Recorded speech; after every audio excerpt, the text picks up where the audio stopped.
خوش ہیں کہ نہیں خوش؟ خوشی جو ہے نا وہ بڑی نمایاں گل کرتی ہے. آمین. خوشی آپ جب آپ گھر میں خوشی مناتے ہیں, کوئی سیلیبریشن کرتے ہیں, تو آپ کے چہرے کی رونق جو ہے نا وہ پتہ چل رہا ہے کہ واقعی آپ کے گھر میں کوئی خوشی ہے, کوئی سیلیبریشن ہے. تو اگر افسردہ ہوتے ہیں تو اس وقت بھی پتہ چل رہا تھا کہ ان کے چہرے جو ہیں وہ مرجھائے ہوئے ہیں, پتہ چلتا ہے. لیکن ہم جب خدا کی عبادت کرتے ہیں نا تو کلام مقدس میں لکھا ہے خوشی سے خداوند کی عبادت کرو. تو ہم نے عبادت کیسے کرنی ہے؟ خوشی سے.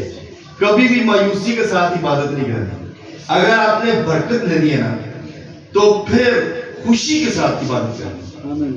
اور اگر آپ برکت نہیں لینا چاہتے تو پھر آپ جیسے آئے ہیں بیٹھے رہیں اور خالی آپ واپس جائیں گے, آپ برکت لے کے نہیں جائیں گے. اور اگر برکت دینے کا ایک راز ہے, اور یہی راز ہے کہ آپ خوشی سے خداوند کی عبادت کریں. جب آپ خوشی سے خداوند کی بات کریں گے نا تو پھر آپ برکت پائیں گے. آمین. بھائی صاحب کا بہت شکریہ, اسد صاحب کا, ان ٹیم کا, اور تمام کلیسیا کا میں تہہ دل سے شکر گزار ہوں کہ آپ لوگوں نے مجھے دعوت دی اور میں یہاں پہ آ کے خدا کا کلام آپ لوگوں کے ساتھ شیئر کروں. بھائی صاحب نے بتایا کہ میں لمبے روزے بھی رکھتا ہوں, اور یہ خداوند کی شکر گزاری ہے, خداوند کے نام کو جلال ہے. بہت سارے لوگ ہیں جو کہتے ہیں کہ ہم 21 دن کا روزہ رکھتے ہیں, ہم 40 دن کا روزہ رکھتے ہیں. تو میں آپ کو کہتا ہوں کہ اگر آپ اتنے لمبے روزے رکھتے ہیں تو آپ میرے ساتھ صرف 7 ڈیز بیٹھ کے روزہ رکھیں, جس میں کچھ کھانا نہیں ہے, کچھ پینا نہیں ہے, only 7 ڈیز. تو آپ کو پتہ چل جائے گا کہ روزہ واقعی روزہ ہوتا ہے. روزے میں کچھ کھایا پیا نہیں جاتا. جب آپ روزہ رکھتے ہیں تو پھر مکمل روزہ ہوتا ہے. تو اگر ہم نے کچھ کھا لیا یا پی لیا تو پھر روزہ تو نہ ہوگا. بہت سارے ایسے خادم ہیں جڑے کہتے ہیں جی چلو پانی کا گھٹ لینا پی لینا چاہیے جو گلا خشک ہو جاتے تو پھر روزہ تو نہ ہوا. موسیٰ نبی آپ کا پسندیدہ, ہم سب کا, یعنی کہ جس نے دنیا کے اندر, پوری دنیا کے اندر شریعت کا کلام دیا, اس نے 2 دفعہ 40 روزے رکھے, اور کلام مقدس یہ بتاتا ہے کہ اس نے نہ کچھ کھایا نہ کچھ پیا. اور جب وہ پہاڑ سے اترا تو اس کے چہرے کی رونق آپ دیکھتے ہیں, اس نے اپنے چہرے کو چھپا لیا. آمین. اس قدر نورانی تھا. جب آپ خدا کی حضور میں بیٹھیں گے تو آپ کا چہرہ خود گلو کرنا شروع کر دے گا. آمین. اسی بڑی کریمہ لانے تے گلو کرنے چہرہ, پر خدا کی حضوری میں رہیں گے تو آپ کو کوئی کریم کی ضرورت نہیں پڑے گی, خدا آپ کے ویسے چہرے کو گلو کر دے گا. آمین. خدا کی حضوری ہے. تو میرے عزیزو, آج خدا کی شکر گزاری کرتے ہوئے, خدا کے نام کو جلال دیتے ہوئے میرے ساتھ نکالے گا یعقوب کا خط, اس کا 5 باب, اور اس کی ایک ہی آیت ہم خدا کے کلام مقدس میں سے پڑھیں گے, جس سے نکالے گئے. یہ ذرا 13 آیت پڑھ دیجیے گا پلیز. یہ نکالیے آپ نے, یہ ذرا پڑھ دیں, ذرا 13 آیت پڑھ دیں.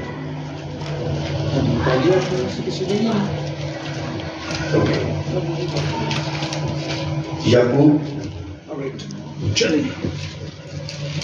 لکھا ہے اگر تم میں کوئی مصیبت زدہ ہو تو دعا کرے, اگر خوش ہو تو حمد کے گیت گائے. خداوند کے پاک کلام کے پڑھے اور سنے, اور خداوند کی برکت ہو.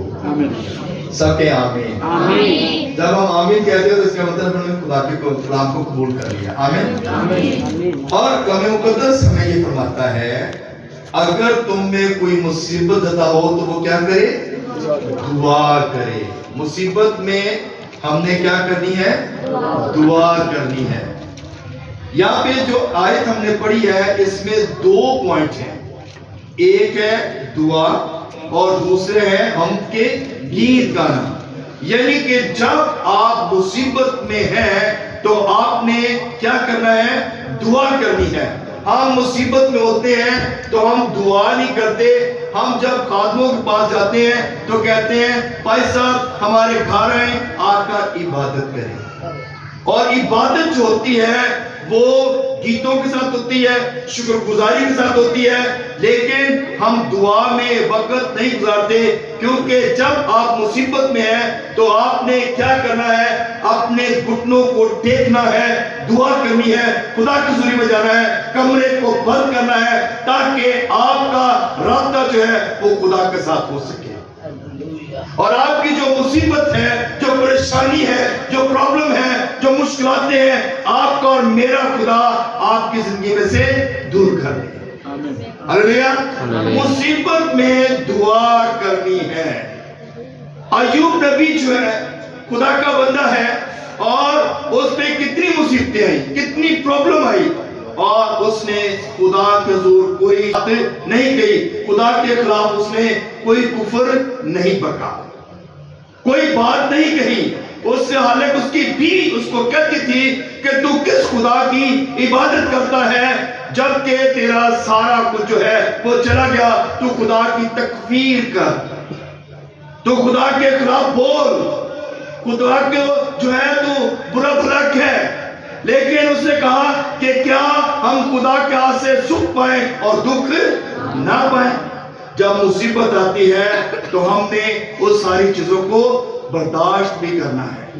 مصیبت میں تحمل, صبر, اطمینان کے ساتھ خدا کے حضور بیٹھنا ہے, اور تاکہ ہمارے منہ سے کوئی ایسا الفاظ نہ نکلے جس سے خدا ہمارا ناراض ہو جائے.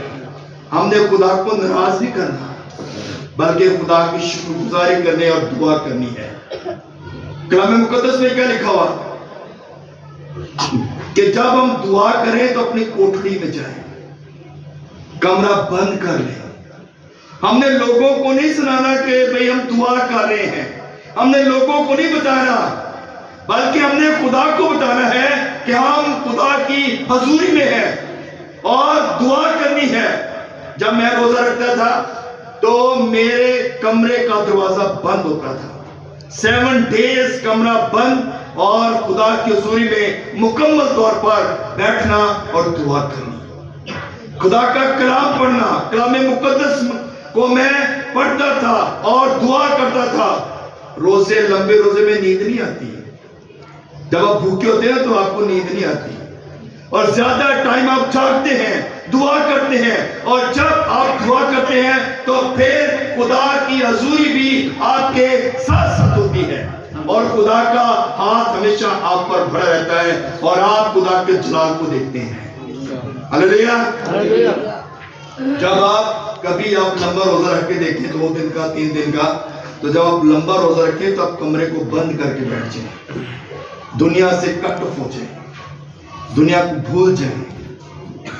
آپ کا شوہر, آپ کے بچے, آپ کی بیوی, ان کو کٹ آف کر دیں اتنے دنوں تک, اور دیکھیے گا کہ خدا کا مسا آپ کی زندگی کے اندر ہوگا. تو کہے گا تو تیرے لیے ہو جائے گا, تو کہے گا تو تیرے لیے جو کچھ تو زمین پر قائم کرے گا آسمان پر قائم ہو جائے گا, اور جو کچھ تو زمین پر کھولے گا آسمان پر کھل جائے گا. ایسے ہی تالے نہیں کھلتے. آمین.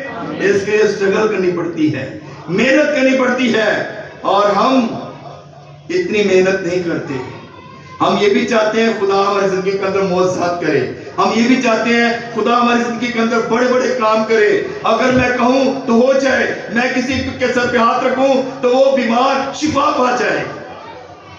ایسے ہی ہیلنگ نہیں آتی. ہیلنگ کے لیے بھی آپ کو محنت کرنی پڑتی ہے, اور جو خادم دعائیں کرتے ہیں, جن خادموں کے اندر روزے اور دعا کی برکت ہے, وہی خادم جو ہے دوسروں کے لیے برکت کا باعث بھی بنتے ہیں.